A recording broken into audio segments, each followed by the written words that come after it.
Today, all about the latest from New Zealand.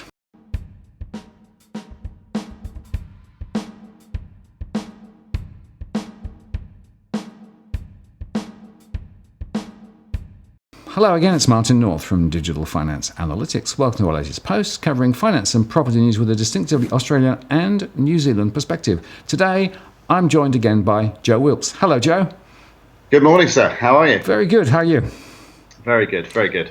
There's a lot going on over there in New Zealand, and of course we've had a lot of noise here in Australia about the Royal Commission, but I thought it would be really good to just tick off a few of the critical events that have happened over there since Christmas, because there's a hell of a lot happening.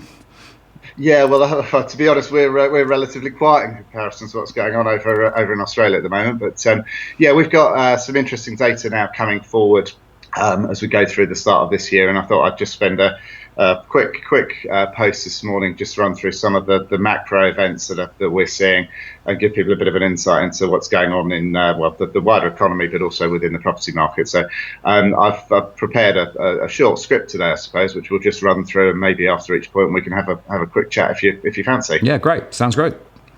Okay, well, since we last spoke, Martin, there's been some interesting events happening on this side of the Tasman, as well as with respect to investigations into the financial markets that you've seen over there. We've had the Financial Markets Authority investigation into insurance sector, which has thrown up the reality that New Zealand insurance brokers have not only been benefiting from all sorts of perks, foreign holidays, new cars, but also some of the highest commission rates in the G20. Both the Financial Markets Authority and the RBNZ acknowledged that at 20%, the commissions life insurance insurers pay as a percentage of the revenue they receive in premiums are exceptionally high by international standards. They admit this could also be hiking the cost of insurance. In their review, they referenced a New Zealand Institute of Economic Research report, which in 2016 found that if commissions were halved, premiums could be cut by 12%. You can see how we really are an outlier in terms of our insurance industry. This has created a bit of noise, and we've got further investigations going on this. Basically, the high upfront commissions are apparently, according to the RBNZ and the Financial Markets Authority, not acceptable. But they only go as far as saying they expect insurers to review their commission structures and volume bonuses for intermediaries to ensure they're delivering good customer outcomes. So we've got this, okay, we're recognising the problem, but then we're passing it back to the individual insurers to go and get their houses in order without a necessary guideline or framework at the moment. So just on that, Joe, I mean, it's interesting because I guess it's the closest parallel to the Royal Commission, right? But it's again shining a focus in on the culture and behaviour of a particular sector within the financial sector. And guess what? They're focusing on their own returns and ripping off customers. Sounds pretty familiar. Does sound very familiar. We were told last year when the announcement of the Royal Commission was going to happen in Australia that there was no need for a Royal Commission in New Zealand because the culture in our industry was different. It's quite interesting that very quickly this has come up.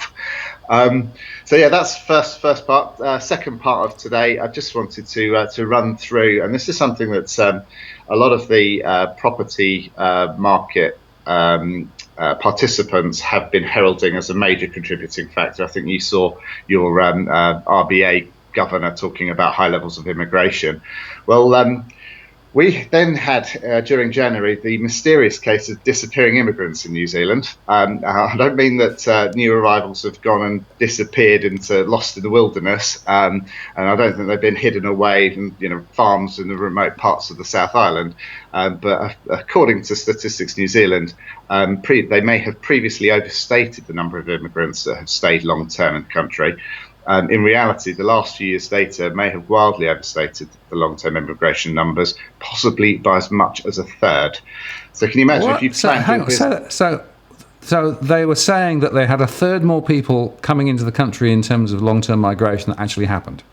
Yeah, the last 2 or 3 years, it looks like we've had 45,000 people who we've overstated our arrivals by 45,000. I think what it is that we're probably seeing people coming and not staying as long as they originally said they would. Somehow, I don't even know how Statistics Department does this, but they've lost quite a lot of people here. Now, from my perspective, imagine if you've planned your business around building houses for an increase in population, because of stats provided by the government that you're assuming will be correct, so that you can plan your business model, and then you find out, oh no, sorry, the government stats are all completely wrong. Now, we know that immigration has been a contributing factor, and it's not the factor, but it is a contributing factor to high home prices. But albeit we still believe that the higher contributing factor is credit growth. These revisions just place an additional pressure on developers, and we've seen with just the sheer quantity of empty new builds around the country that, in our visits to Tauranga and to Palmerston and up to Auckland, this is something that if you planned your business, all of a sudden, hang on a minute, we've lost a load of people. The question is, I suppose, and Bloomberg, I think, mentioned it. So is it a crowded house or not? But surely the whole idea was that you were building to meet that high level of migration, right? And now suddenly the migration numbers have gone away, so that the whole rationale for the logic as to what's been being done over the last 2 or 3 years is questioned. It's thrown right up in the air. Oops. So it does explain a little bit all of those empty units that I drove around in Auckland. I was surprised because the rhetoric in the mainstream media has been, there's a housing shortage, we need to build more houses, we don't have enough houses. The numbers for building consents, Statistics New Zealand figures showed nationwide building consents have more than doubled in the last 7 years. Though the total for 2018 of 32,996 was below the peak seen in the mid-1970s. So our population figures, which we thought were dropping from off 70,000 to 60,000, are now more like 40-something thousand. We've got consents for another 32,000 last year. Of what was consented, 21,125 were standalone units, so that's all the individual family homes. So we've got a good supply of family homes coming up. 3,551 were apartments, 1,829 were retirement villages. I'm not sure about those numbers because I think I've probably driven past a good few hundred just myself, and I've only been to 2 or 3 of them. Retirement villages, and 6,491 were townhouses or home units, so smaller, not standalone properties. This is quite interesting. They've made the comparison recently to say, well, they still remain below their high points of 39,766 set in 1973 and 35,036 in 1974. I find this really interesting because a lot of the houses that were built in the 1970s will have been built and then acquired as family homes for the population spike that occurred 46, 64, the big baby boomers boom.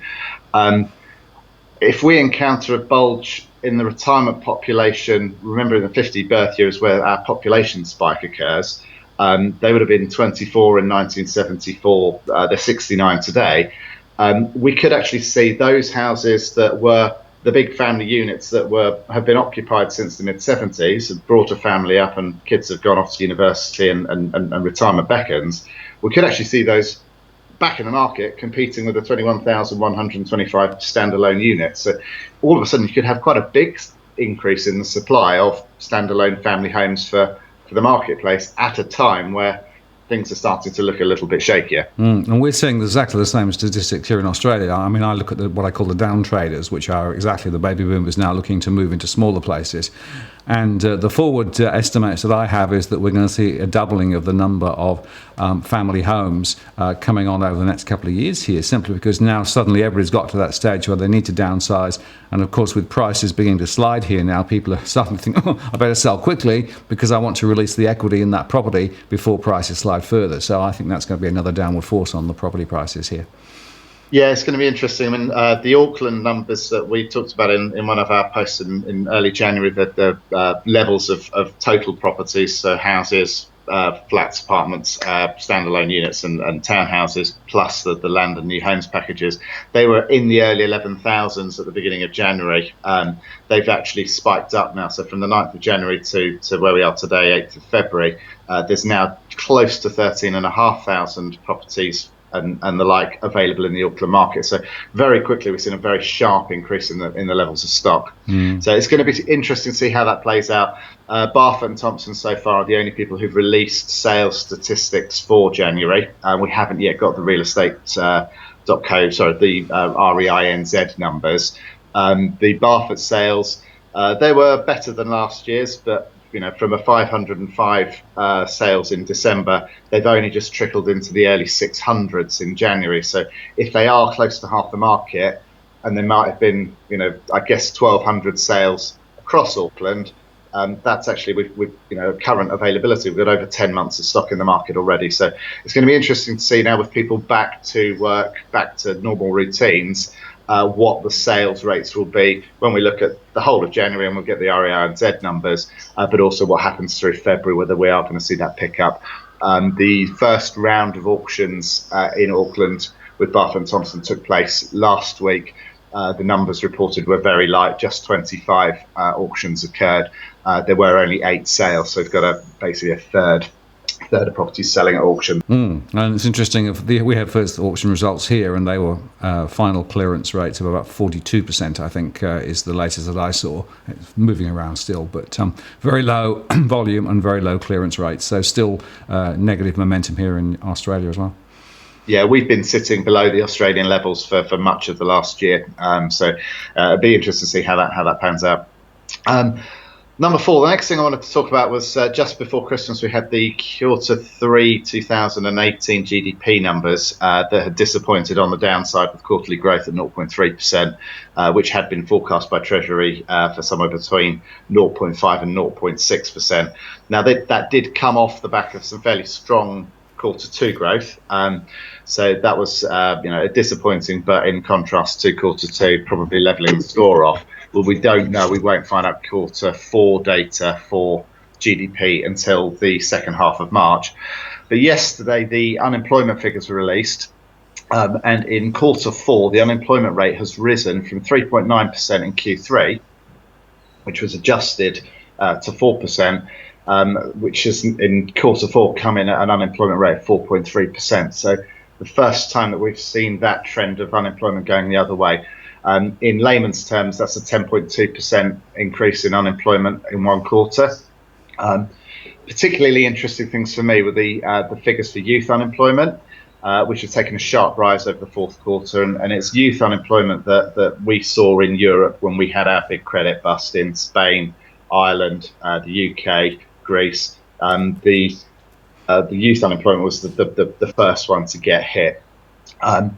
The statistics from Stats New Zealand, 15 to 19-year-old unemployment rate was up from 15.2% to 21.2% in a quarter. 20 to 24-year-old unemployment rate up from 6.3% to 8.3%.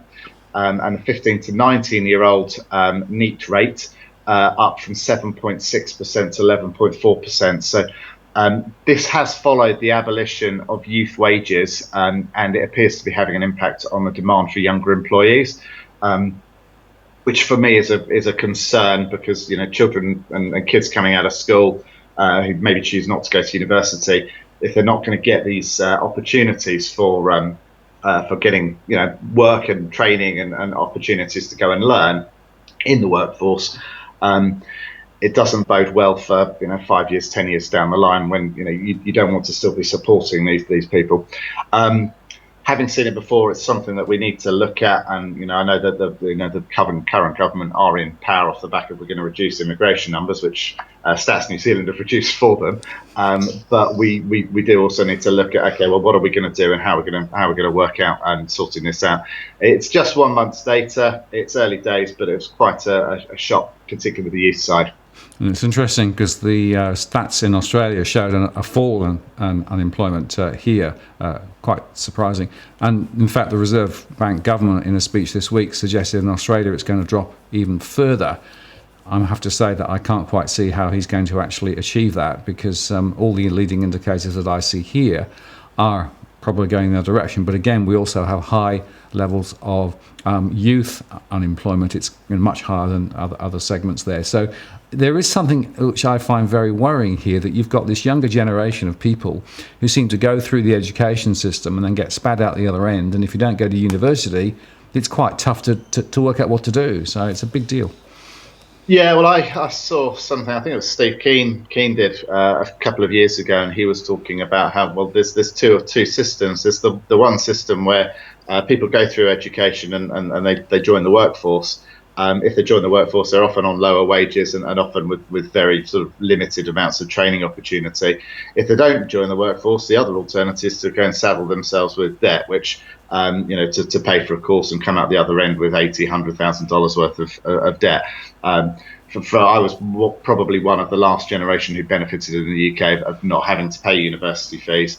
It is something that obviously it just adds to the debt pile, and I think people really will have to question the relevance of the degree that they're participating in or choosing to do against its cost benefit of how much debt you're going to accumulate while doing it. And is there going to be the likely outcomes at the other end when you have completed that degree? So lots for policymakers to look at, but interesting that we're seeing a very quick turnover here in New Zealand. Fifth thing, because it's been everywhere last year, the foreign buyer ban. I thought we'd better have a little look at the foreign buyer ban, its impact.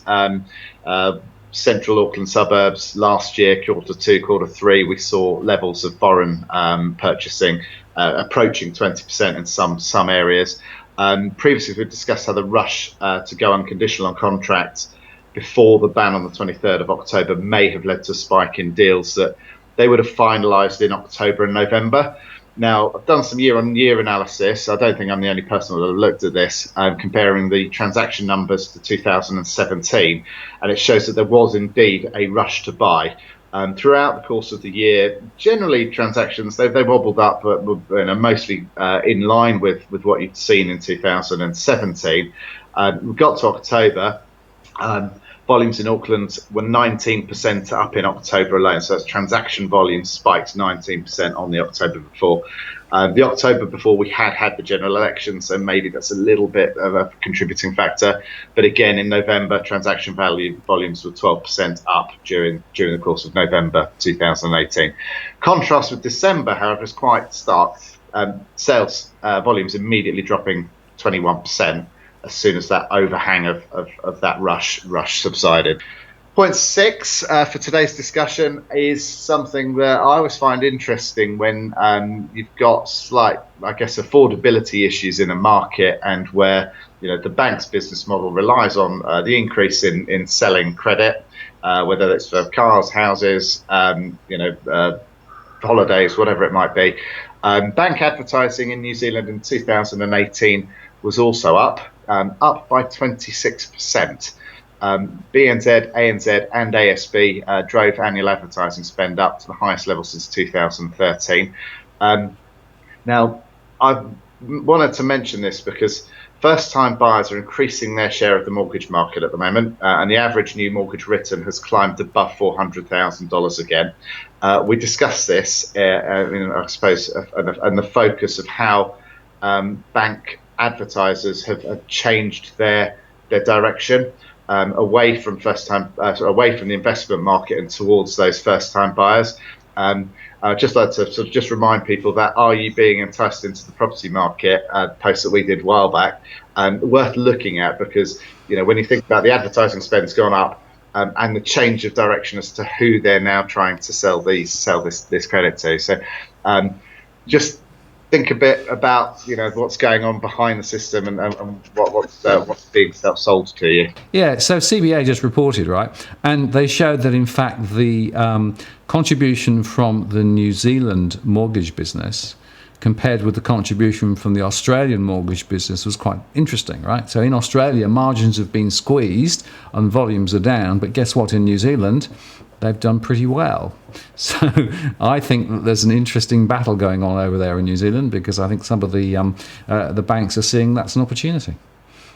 Absolutely, and annual mortgage credit grew at 6.1% in the year to December 2018.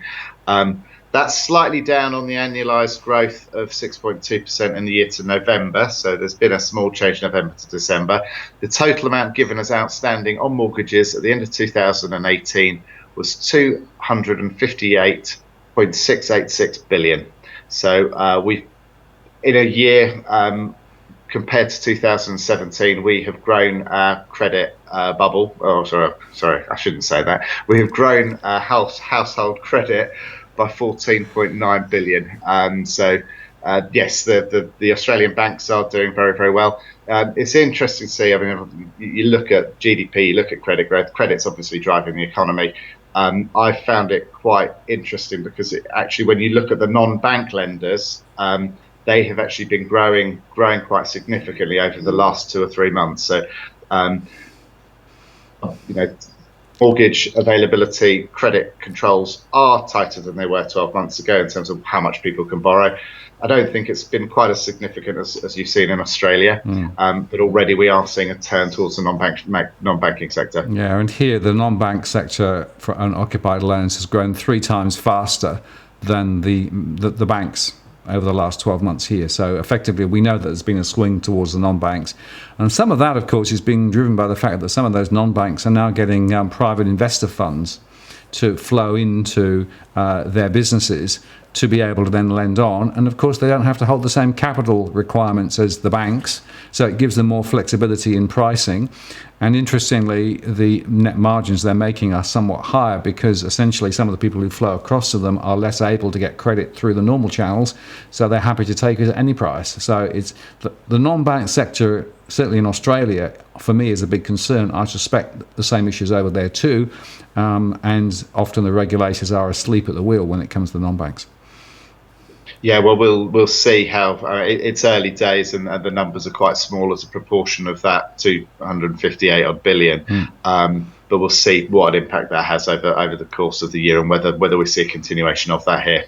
Well, that's I suppose a little summary of what we're seeing so far, right. early into 2019, and we'll get a lot more data as we go through the rest of the year, I'm sure. So if we stand back a bit, then what we're saying is that population numbers are a bit down compared with what we thought.